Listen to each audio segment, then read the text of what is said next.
You can catch Sam King Soliman against Jermain Taylor to talk with us about it. Fox Sports News boxing commentator Paul Upham. Paul, what's King Soliman going to give us tomorrow? Well, he's a world champion. We've got an Australian defending his world title in America against Jermain Taylor, the former undisputed middleweight champion of the world. On paper, looks a really good fight, but I think at 40 years of age, Sam Soliman's fighting better than ever. He's a fitness fanatic. He throws so many punches.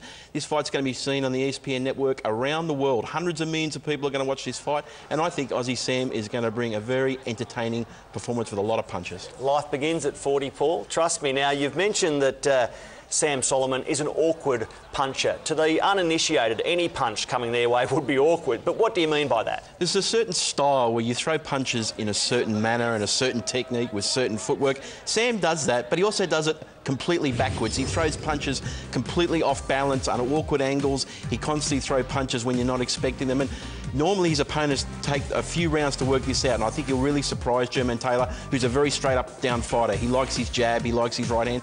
Was a very good fighter, hasn't been as well performed. He had a break for a couple of years after a bad knockout, so I'd be interested to see how he fights at this high level, because Sam Soliman has been fighting at a really high level. Well, let's get into Jermain Taylor, because in 2005 he beat Bernard Hopkins. He defended his title 4 times. Then he lost to Kelly Pavlik. He was also beaten by Arthur Abraham. That's where he got a knock that since then he struggled with, right? He was out of the ring for 2 years, and he had a lot of doctors testing to prove that he was safe for him to come back and fight, and he had that. He got cleared to fight again. He had 4 wins in a row to get this fight. He's actually put up probably $1 million of his money to get Sam Soliman to come and fight him in his backyard. And Sam, it was the biggest offer he had anywhere in the world, his biggest payday so far. So it's great timing for Sam Soliman to get a big payday fight in America and show the American fans what he's got to offer, because he's a very exciting fighter. Hasn't got a lot of punching power, but he throws so many punches. He's such a fitness fanatic.